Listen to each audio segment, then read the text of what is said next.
300 ml to 400 ml. 30 minutes. At malamang sa malamang may sobra pa yun. Pwede ba tayo sir kumuha dyan?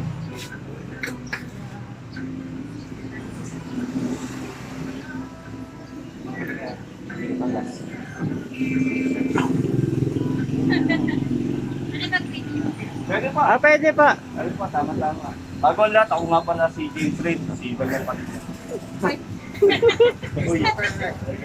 Ang layo naman. Pagkakyan mo na ako, minsan lang ako makalit.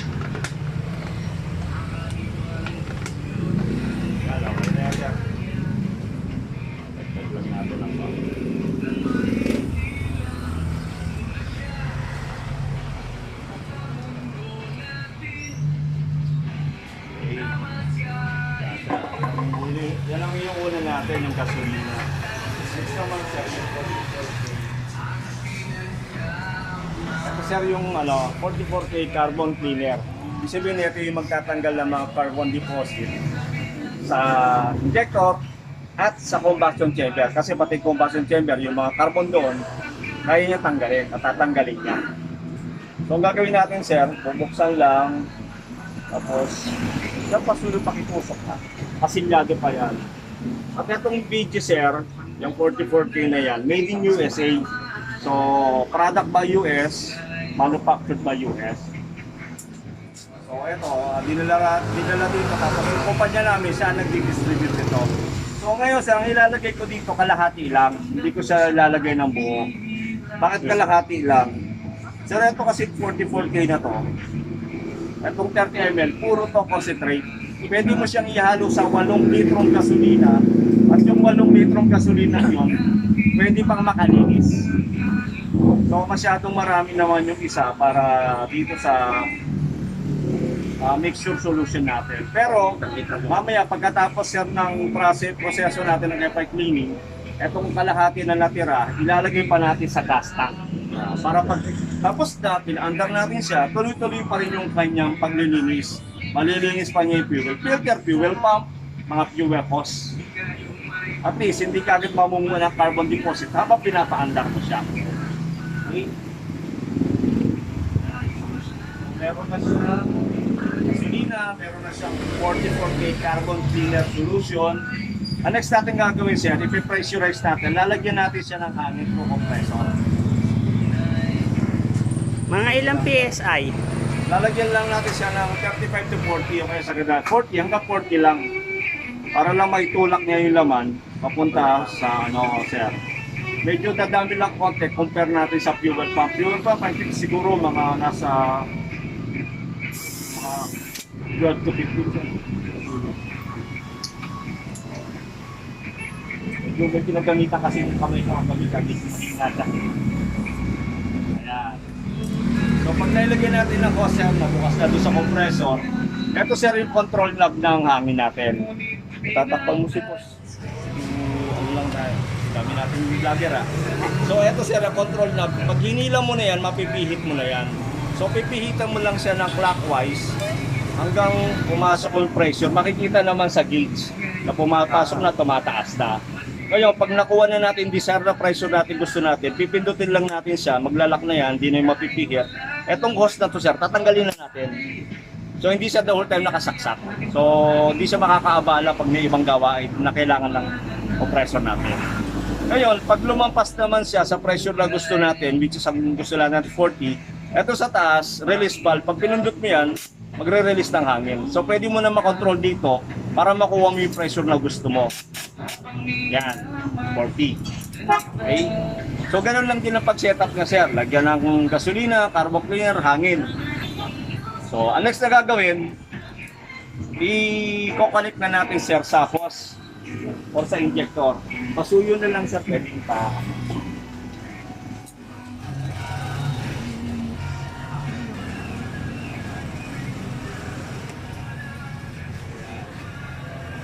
Next natin gagawin sir, ayan, isasaksak natin. Kasi ilalak natin sir, para hindi siya kumalas.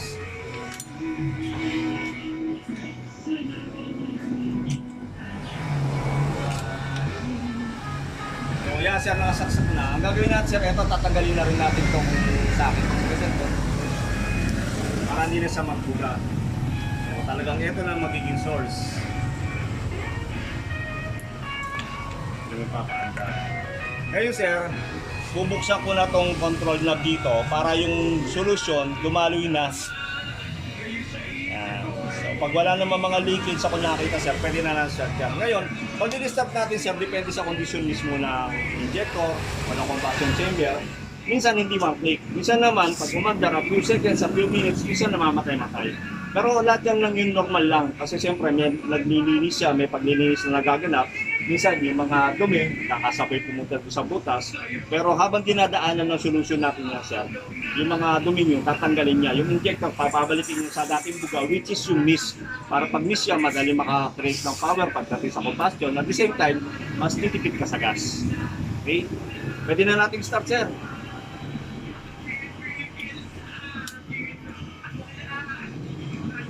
Start, sir.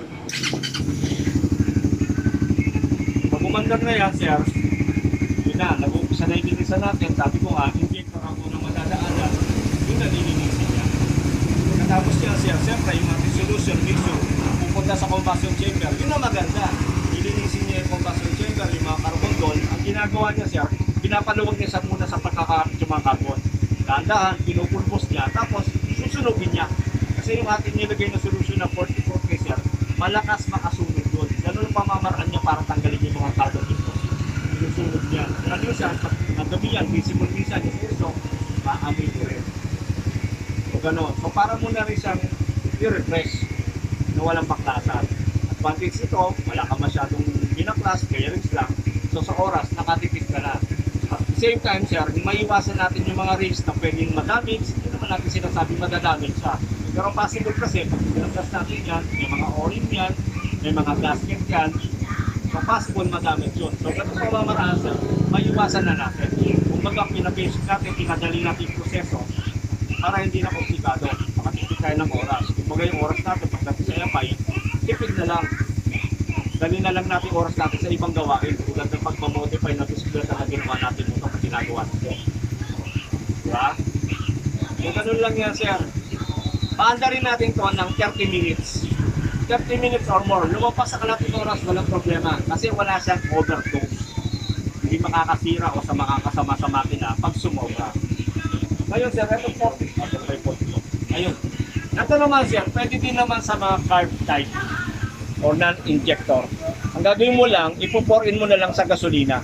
Kapag umaandar siya, so ganun din naman, pumupunta rin naman sa combustion chamber. Ang pinagkaiba lang, sir, kapag ginamitan natin ng pour-in or versus dito sa motorcycle injector aparato, kalating oras, may resulta na tayo. Eto, sir, pag nilagay mo sa tanke, pinultank mo, medyo mag-uubos muna siguro siya ng full tank bago mo medyo maramdaman yung resulta. Ano naman yung mga resultang in-expect natin? Sir, etong throttle mo, gaganda yan. Magiging responsive yan. Kung ang motor mo may issue ng may konting delay, may pugak, may palya, may sino, lahat yun mawawala. So magiging responsive na yun yan. Magiging aggressive yan. Kumbaga racing ka. Ang ginagawa niya, hindi naman natin dinagdagan yung horsepower ng makina. Ang ginawa niyan, binalik sa dati. Kumbaga dati, yung bagong bili, ang ganda niyan. Siyempre, abang ginagamit natin, nakakaidap, dumadami yung carbon sa loob. Ang carbon kasi, yan nakakapagpabawas ng power. So, pag tinanggal natin yung carbon, edi binalik natin yung dating power niya. So, ganun ginagawa niya, sir. Mararamdaman mo yan, sir, mamaya pagkatapos. So, tetestingin natin kung makakapagsabi kung nag-improve siya, kung ano mo naging response. So, basically, ganun lang ginagawa siya. Diba? Gawak palya. Madali pang itono kung sakaling magpapatono. Kasi minsan, pag tinotono natin, bumabalik sa dating, yung parang hindi sa tama. Kasi, may mga carbon sa loob. Okay? Maya-maya kaunti, sir, after 5 minutes, ito naman kanyang throttle body. Ilinisan natin sa pamamagitan ng throttle body intake cleaner. Ito, sir, direct, pwede na natin i-inject or i-sprayan yung throttle body. Tamaan yung dumi, kumakalas yun. Papasok din naman sa loob ng combustion chamber, pero yun nga, susunugin din niya kasi maski ito, sir, compressible, combustible. susunugin niya yung mga dumi, ilalabas niya, usok na lang. Mga o-ring o rubber component ng throttle body, hindi siya nakakasira. Unlike yung ibang products sir, hindi natin pwede i-spray kasi lulutong, kakapal, lolobo. Ito, hindi. Mamaya sir, kita natin. Okay. Painit nila lang konti, mas maganda may konting init siya para mas madaling kumalas yung dumi. Mga 5 minutes lang. Gagawin natin yun mga 3 times para masigurado malinis natin siya. Okay? So far, ganun lang sir. Napaka-basic lang ito. Diba? Nasusundan naman natin, di ba sir? Hindi siya ganun ka-komplikado. So yun ang salamat sir at pinagbigyan nyo kami ngayong araw na to. Para may pakita namin sa inyo yung product ko. Ang isa pang advantage nito sir, compare natin sa ibang brand na mayroong mga machine na pang F5 cleaning. Number 1 sa price, malayo. Pangalawa, yung injector na parang aquarium type ng machine, meron ka nun sir? Meron ka? Pag tinanggal natin doon, injector lang. Alam yung produkto natin, pati combustion chamber, pati throttle body, sa kalating oras, malilinisan lahat natin yung plastic. So pagka pinadali natin yung trabaho natin. Yung katang technology sa galing US to eh. So ibig sabihin, alam mo naman mga Amerikano, ayaw na lang matagal, ayaw na lang maduming trabaho. Kumbaga, pinadali nila. Pero, kailangan effective. Walang kwenta lahat na hindi siya effective. So yun ang tabayanan natin mamaya. Kung ano magiging resulta sa mga. Kasi ito sir, pwede ka magmarilaki muna. Tapos after 10 yun, balik ka. Okay, tagaytay ka muna sir. Pag uwi mo, dala ka muna no, para ganda yung ano natin, kantuhan.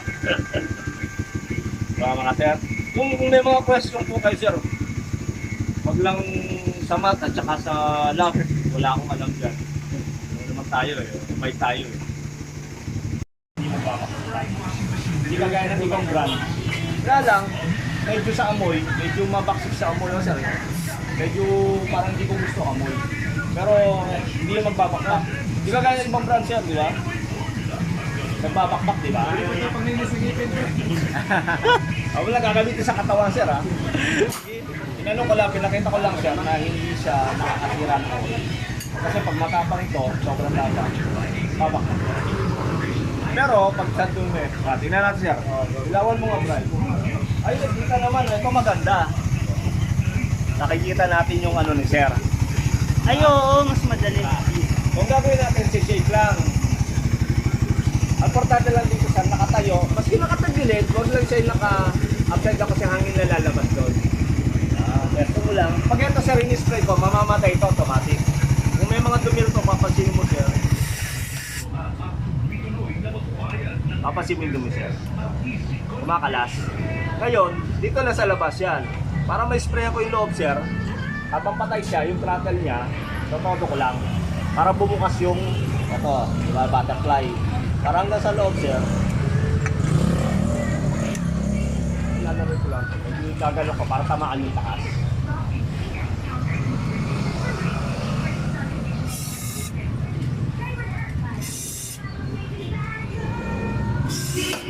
So, Nag-spray mga 2 hanggang 3 squeeze lang. natural lang na namamatay yung makina eh, no? Natural lang yan. Kasi siyempre mas malalamang yung fluid sa loob. Matatalo yung hangin. Tsaka minsan, siyempre, matatamaan yung spark plug. Pero sabi ko nga, ito naman ay nasusunog din. Kaya pag in-start mo yan, matutuyo din yung spark plug. Ngayon, pag in-start natin ito, medyo makakaano tayo ng hard starting na konti. Pero eventually, i-start din yan. Ito natin. Ito ba i-start din ito? Kaya. Kaya sir, medyo...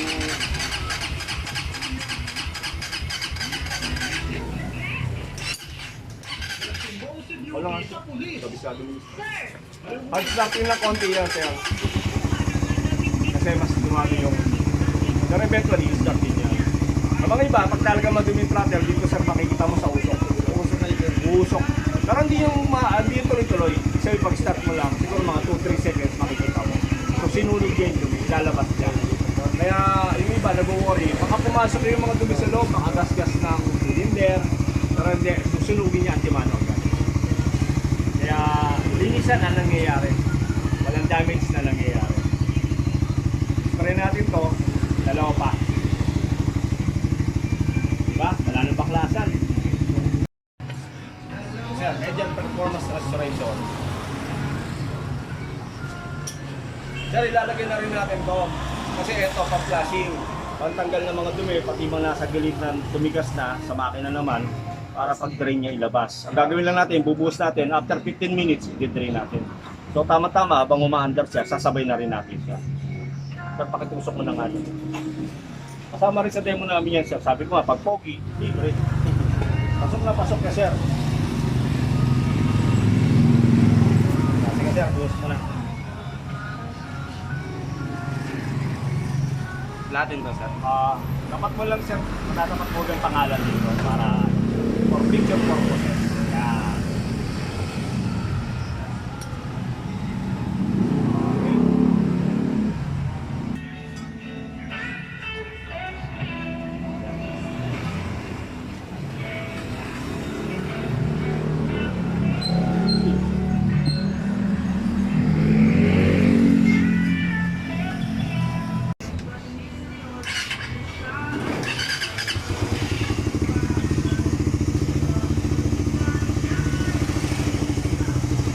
Ganyan naman, sir, inuurasan ko talaga to. Kasi ang ginagawa ko dito, pinapalablaw niya para lumabas. Ngayon, siyempre, pag lumabnaw, yung kanya namang tawag dito, yung kanyang product is na for, ang tawag dito, yung pagbigay ng ano sa makina, mawawala yun eh. So, kailangan wag lumampas lang, maski mga hanggang 20, pero ako nililimit ko lang sa 15. Pangilang spray na yan? Pangatlo. Pangatlo na. Sige.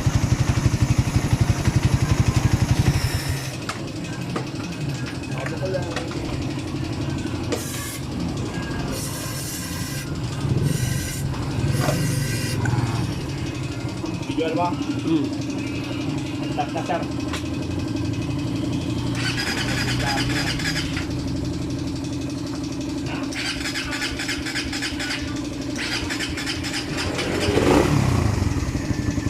Mga Ano? So nakatapos na, sir, naka 30 minutes or more na tayo. Itong control nerve niya rito, sinasara ko. Para ang dadali na lang sa hose. Kasi kapag hinila mo, medyo may konting talsik yan. Para at least, ma-pressure mo pa nga, sir. Bawasan man lang. Wala na request yun yan, ha? Okay na. At least, sigurado ka na kasi, sir, pag ito nakalimutan mong isara at binunod mo ka, bubulwak. Kasi yung lahat ng pressure nito lalabas yan. So, pag sinara ko na yan, ang next na gagawin natin, sir, pwede na natin pulutin ito. Kumbaga, kung ano yung mga nilagyan natin, kakalasin na natin, ibabalik na natin sa dati. Ngayon, pag-expect natin, ito may ano. Kaya ako, minsan, nilalagyan ko, naba ko ng pasakan. Kasi yung ating solution, pag medyo tumama din sa mga ano, siyempre matapang din yun, baka nakakupas din. Ayun. Hindi natin bunutin, sir. Medyo expect mo lang, medyo ano. Kaya pag may kaaway ka, gawin mo, sabi mo, silipin mo nga dito. Ayan, para pag-hila mo, talsik sa mukha niya. Magkaaway po, pero pag hindi, huwag ganun.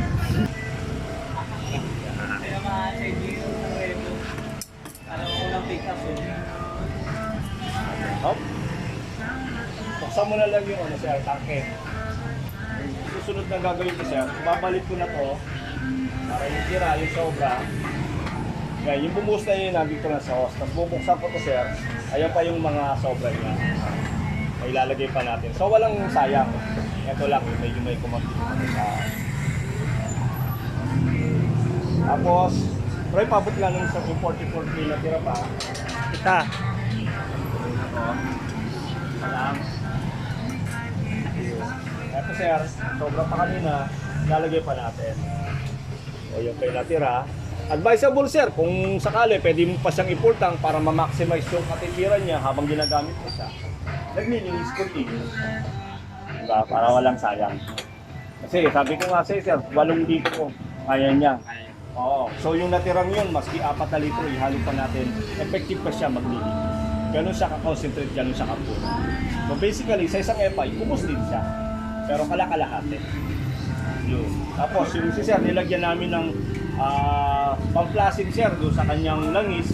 So mangyayari niyan, sabay change oil na rin. Para makita rin ni sir, yung dalawa pa natin produkto, maramdaman niya kung ano yung pinagkaiba ng meron at wala noon.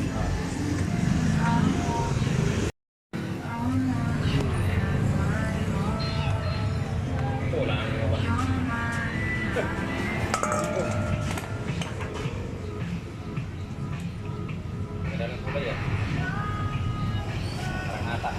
Mga kulay niya sir, kung ganyan, bakit ganyan? Kasi kasama na rin yung mga dating pag ganyan pa, tinatawag na natin chocolate yan. Hindi pa. Hindi pa naman. Hindi pa Pag ganyan yung kulay, ano ibig sabihin yan? Siyempre, normal niya kasama na rin yung mga kumitato na nailabas. Ayun yung kulay ng karburador? Hindi, yung sa langis yan. Ayun sa langis.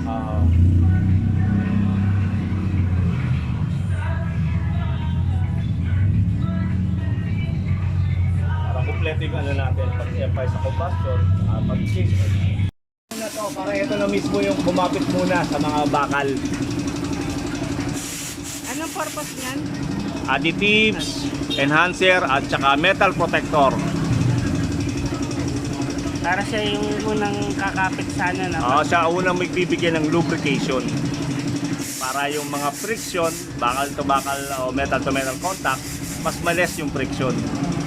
Saka, Mabigyan na kagad yan ng protection. saka bago lagyan ng ano. Langis, oo. Mas maganda kung ito muna yung una.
Ito no, sir. Ha? Siguro.